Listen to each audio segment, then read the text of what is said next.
Selamat pagi, kami dari kelompok 13 yang beranggotakan saya, Titania. Saya Samuel Loren dengan NIM 21863. Dan saya Steve Manumpil dengan NIM 21768. Kami ingin mempresentasikan hasil kerja kelompok kami, yaitu prediksi harga saham menggunakan regresi linier dan K-means clustering. Next. Regresi linear ini pun menggunakan konsep supervised learning, dan K-means cluster ini juga menggunakan konsep unsupervised learning yang akan dijelaskan lebih lengkap lagi di dalam PowerPoint-nya. Untuk itu mohon untuk memperhatikan dengan seksama. Next. Jadi, kita menggunakan dataset Dow Jones dalam membangun model. Apa sih Dow Jones itu? Dow Jones adalah salah satu indeks pasar saham untuk mengukur performa komponen industri di pasar saham Amerika. Nah, setelah kami cari tahu lagi, masalah atau kesulitan yang sering ditemui trader adalah sulitnya memprediksi harga saham. Next, Sam. Next, Sam. Nah, rumusan masalah yang kami buat berdasarkan latar belakang di atas adalah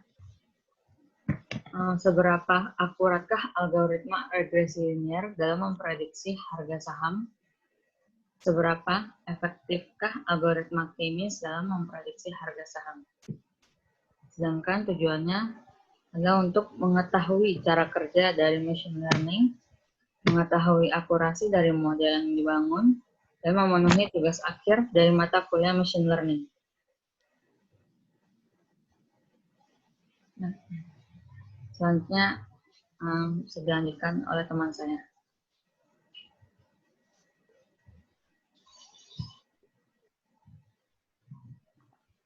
Jadi Dow Jones Index ini seperti yang tadi sudah dijelaskan adalah semacam komponen yang ada pada pasar saham. Jadi Dow Jones Index adalah pasar indeks pasar saham untuk mengukur performa komponen industri di pasar saham Amerika. Indeks pasar saham adalah sebuah statistik untuk menggambarkan harga komposit dari komponennya. Jadi ini tuh digunakan sebagai alat untuk mewakilkan karakteristik dari saham komponennya. Jadi, Dow Jones Index ini semuanya memiliki kesamaan, seperti perdagangan di pasar saham yang sama, merupakan bagian dari industri sejenis, atau memiliki kapitalisasi pasar yang mirip. Indeks banyak dibuat untuk mengukur performa portofolio perusahaan.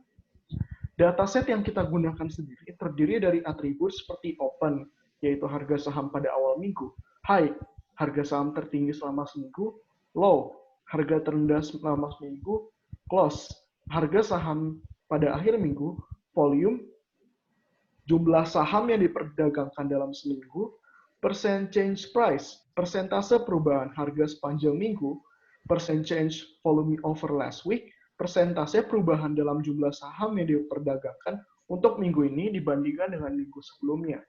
Prior weeks volume, jumlah saham yang diperdagangkan secara normal pada minggu sebelumnya. Next week's open, harga pembukaan saham di minggu berikutnya.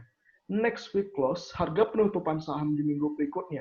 Percent change next week price, persentase perubahan harga saham di minggu berikut. Days next to next dividend, jumlah hari sampai dividen berikutnya. Percent return next dividend, persentase pengembalian pada dividen berikutnya. Dataset ini juga tanpa label.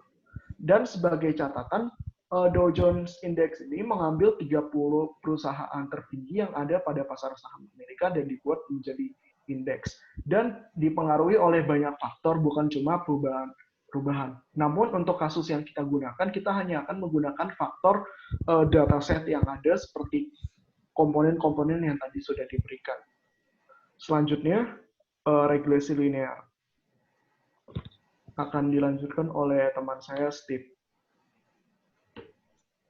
Ya, jadi dalam metode machine learning yang kita gunakan, ini pertama ada yang namanya linear regresi. Linear regresi itu apa sih? linear regresi itu secara formal adalah alat statistik yang dipergunakan untuk mengetahui pengaruh antara satu atau beberapa variabel terhadap satu buah variabel. Variabel yang diprediksi itu dikatakan variabel terikat, dan variabel yang mempengaruhi variabel terikat itu namanya variabel bebas. Manfaat dari regresi linear diantaranya analisis regresi lebih akurat dalam melakukan analisis korelasi. Karena analisis itu kesulitan dalam menentukan tingkat perubahan suatu variabel terhadap variabel lainnya dan lainnya dapat ditentukan.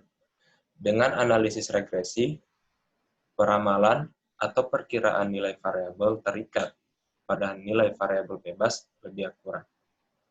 Selain itu, analisis ini untuk mengetahui arah hubungan antara variabel dependent, apakah positif dan negatif, dan untuk memprediksi nilai dari variabel dependent. Apabila nilai dari variabel independen mengalami kenaikan atau penurunan dan variabel independen dari variabel independen, data yang digunakan adalah data berskala atau interval rasio. Selanjutnya akan dilanjutkan oleh teman saya tentang clustering K-means. Jadi untuk K-means clustering sendiri itu adalah salah satu algoritma clustering dengan metode partisi atau partitioning method yang berbasis di titik pusat centroid selain algoritma K-medoids yang berbasis objek. Untuk memahami K-means clustering yang termasuk dalam kategori unsupervised learning ini, kita harus memahami clustering. Pertama, clustering adalah sebuah proses untuk mengelompokkan data ke dalam beberapa cluster atau kelompok, sehingga data dalam satu cluster memiliki tingkat kemiripan yang maksimum dan data antar cluster memiliki kemiripan yang minimum. Clustering merupakan proses partisi satu set objek data ke dalam himpunan bagian yang disebut dengan cluster. Objek yang di dalam cluster memiliki kemiripan karakteristik antara satu sama lainnya.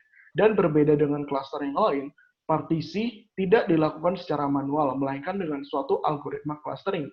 Oleh karena itu, clustering sangat berguna dan bisa menemukan grup atau kelompok yang tidak dikenal dalam data. Metode K-means merupakan metode clustering yang paling sederhana dan umum. Hal ini dikarenakan K-means mempunyai kemampuan mengelompokkan data dalam jumlah yang cukup besar dengan waktu komputasi yang cepat dan efisien. K-means merupakan salah satu algoritma clustering dengan metode partisi yang berbasis titik pusat atau centroid, selain algoritma K-medoids yang berbasis objek.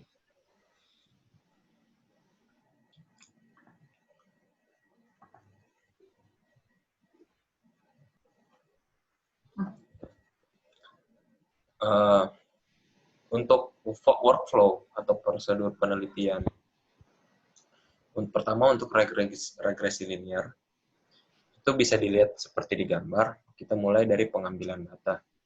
Pengambilan data ini diambil dari website UCI Machine Learning Repository. Berikutnya untuk preparasi data, pertama kita akan men-train dulu nilai-nilai atau row-row dalam data tersebut, apakah ada yang masih kosong atau tidak terdefinisi. Itu dilakukan pengisian data, kemudian membersihkan data seperti mendrop beberapa atribut yang tidak dibutuhkan. Untuk pembersihannya ini ada juga untuk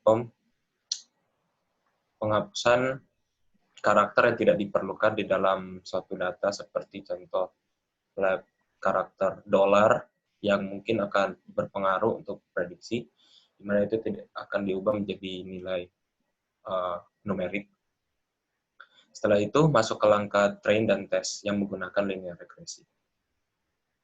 Setelah memilih model, lalu menjalankan model untuk melihat akurasi yang sudah dibangun tadi. Model yang dibangun menggunakan Jupyter Notebook, Python 3, dan Lucidchart. Next. Jadi, untuk K-means clustering, workflow-nya adalah pengambilan data, preparasi data, dan untuk informasi preparasi data dilakukan mirip seperti dengan preparasi data pada metode linear regresi, karena data yang kita mau pakai juga sama, yaitu menghilangkan tanda dolar dan beberapa yang tidak penting. Untuk perbedaannya adalah di metode clusteringnya. Jadi pertama, untuk K-means clustering, sumber pengambilan data berasal dari UCI, Machine Learning Repository. Lalu preparasi data, lalu membersihkan data di preparasinya, lalu kita menggunakan algoritma clustering, kita akan menentukan value dari K, memproseskan plotnya untuk melihat cluster-clusternya, dan setelah itu kita akan di-outputkan. Lalu model dibangun dengan menggunakan Jupyter Notebook, Python 3, dan Lucidchart. Selanjutnya, bab 4, hasil dan analisis kerja. Ya, jadi untuk regresi nilinear, pertama-tama sebelum kita melakukan normalisasi, kita akan mengimport dulu datanya. Data yang dari UCI Repository Library itu kita download dulu, kemudian kita masukkan ke dalam Pandas. Pandas ini berguna untuk membaca data berbagai format.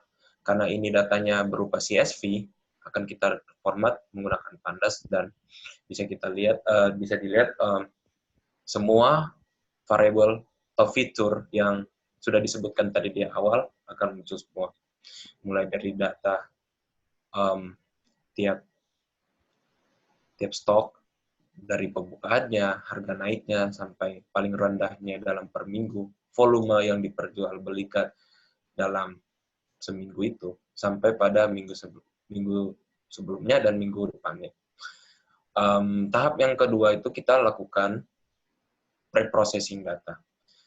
Sebelumnya, kalau dilihat dalam data yang tadi, itu banyak sekali data-data yang kosong. Data-data yang kosong ini biasanya terdapat kalau dalam data ini, ada yang dalam fitur percentage volume over last week, itu ada data-data yang bolong. Dan juga previous week's volume. Itu kita isi dulu. Kemudian, berikutnya kita menyingkirkan karakter-karakter yang tidak perlu, seperti yang telah disebutkan sebelumnya dengan dalam fitur open high low itu, dia memberikan data harga yang tercantum dengan harga dolarnya. Karena fitur ini berpengaruh dalam perhitungan, maka fitur ini harus diubah menjadi numerik. Tapi kita harus singkirkan dulu tanda-tanda atau karakter yang tidak diperlukan seperti satuan dolarnya itu. Kita singkirkan, kemudian kita replace dengan kosong. Dan kita convert menjadi data numerik. Setelah itu, kita mau cek korelasi dulu. Korelasi dari variabelnya ini. Ini gunanya untuk memberikan agar perhitungan dalam regresi linear, seperti definisi sebelumnya tadi, bahwa regresi linear ini dalam mempengaruhi variabel terikat, itu harus menggunakan beberapa variabel bebas. Nah, di sini kita akan mencari beberapa variabel yang berpengaruh bagi variabel yang terikat. Setelah ditemukan, kita menemukan banyak variabel-variabel bebas yang berpengaruh pada variabel terikat ini. Kemudian kita masuk ke dalam normalisasi data. Normalisasi data ini menggunakan standard scalar. Gunanya untuk apa? Normalisasi data ini, setelah kita melihat data-datanya, ada data-data yang jumlahnya berbeda sendiri dengan data-data yang lain. Hal ini akan berpengaruh jika kita melakukan prediksi dalam regresi linear, ini akan memberikan hasil yang jomplang. Akhirnya kita men-scaling dulu datanya, data-data yang agar dia sesuai standar. Kita menggunakan standar scalar ini supaya dia range nilainya berkisar dari -1 sampai 1. Seperti dapat dilihat, ini hasilnya dari standar scalar. 3, 2, 1. Nah, langkah selanjutnya itu kita melakukan pembagian data jadi data train dan data test. Di sini dapat dilihat pembagian datanya, rasionya pembagiannya 20%. Artinya 20% ini untuk data test dan sisanya 80% untuk data trainingnya. Dan ini dapat dilihat ukuran dari data-data train dan test. Kemudian kita melakukan inisialisasi linear regresi. Kemudian kita men-train datanya. Dan setelah kita train datanya, dapat dilihat akurasinya dari linear regresi ini sebanyak 74%. Oke, next. Jadi selanjutnya adalah K-means. Jadi kita menggunakan normalisasi data yang mirip dengan metode sebelumnya. Jadi ada data scaling, ada data scaling, ada penghapusan dollar sign dan membuat data menjadi numeric semua. Namun di sini yang berbeda adalah kita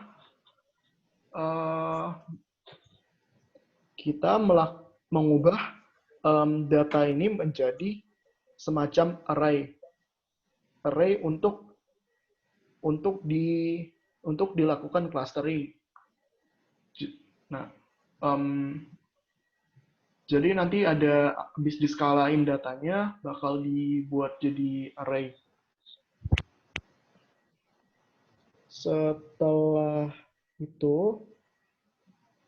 Setelah melakukan perubahan data menjadi array, kita akan melakukan algoritma clustering. Di sini sebelum kita melakukan clustering, kita melakukan fitting data dengan k-minus default. Bisa dilihat ada xmin, xmax itu adalah semacam variabel-variabel yang digunakan untuk menghasilkan plotnya dan juga untuk membuat prediksi. Bisa dilihat di variabel z, k-minus dilakukan prediksi. Setelah itu akan dipilih, kita menentukan centroidnya. Jadi hasil dari k-minus default bisa kita lihat di sini. Setelah itu kita juga akan memproses menentukan K, kita akan membuat graf untuk variannya. Dengan range yang ditentukan akan terlihat graf variannya seperti ini. Lalu setelah penentuan K sama dengan 3 akan didapatkan hasil dari graf clusteringnya seperti ini. Setelah datanya di-train dengan n cluster sama dengan 3. Di sini bisa dilihat ada data fittingnya lagi. Jadi trainnya ada 2 kali. Pertama dengan value default dan n cluster sama dengan 3.